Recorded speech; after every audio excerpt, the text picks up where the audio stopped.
ఇక్కడ మనం అబ్జర్వ్ చేస్తే ఇక్కడేమో తక్కువ డిఫరెన్స్లు ఉన్నాయి. ఇక్కడ 9 నుంచి 22.5కి కొంచెం సడన్ ఇంక్రీజ్ ఉంది. అలాగే ఆప్షన్స్ చూసుకుంటే 22.5 నుంచి కొంచెం సడన్ ఇంక్రీజ్ అవుతుంది. సో మల్టిప్లికేషన్కి ఛాన్స్ ఉందేమో చూద్దాం. అలాగే ఇక్కడ మనకి ఇచ్చిన నెంబర్స్లో 0.5 ఉంది. సో 0.5 కనిపిస్తే అక్కడ మల్టిప్లికేషన్ అవ్వడానికి ఛాన్స్ ఉంటుంది. 4.5 డబల్ చేస్తే 9 వస్తుంది, అంటే ఇక్కడ ఇంటూ 2 అవుతుంది. ఇక్కడేమో ఇంటూ 1 అవుతుంది. 6లో హాఫ్ 3, అంటే ఇక్కడ ఇంటూ 0.5 అవుతుంది.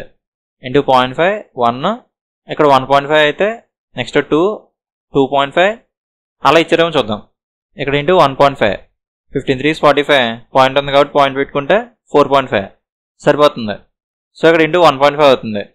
ఇక్కడ ఇంటూ 2.5, 25 9 225, పాయింట్ ఉంది కాబట్టి పాయింట్ పెట్టుకుంటే 22.5 వస్తుంది, సరిపోయింది. అంటే ఇక్కడ ఇంటూ 2.5 అవుతుంది. ఒకసారి ప్యాటర్న్ చూడండి. Into 0.5 into 1 into 1.5 into 2 into 2.5. So next ఇక్కడ ఇంటూ 3 అవుతుంది. 22.5 ఇంటూ 3, 225 ఇంటూ 3 చేస్తే 675, 675 వస్తుంది. పాయింట్ ఉంది కాబట్టి పాయింట్ పెట్టుకుంటే 67.5 వస్తుంది. సిలో ఉంది.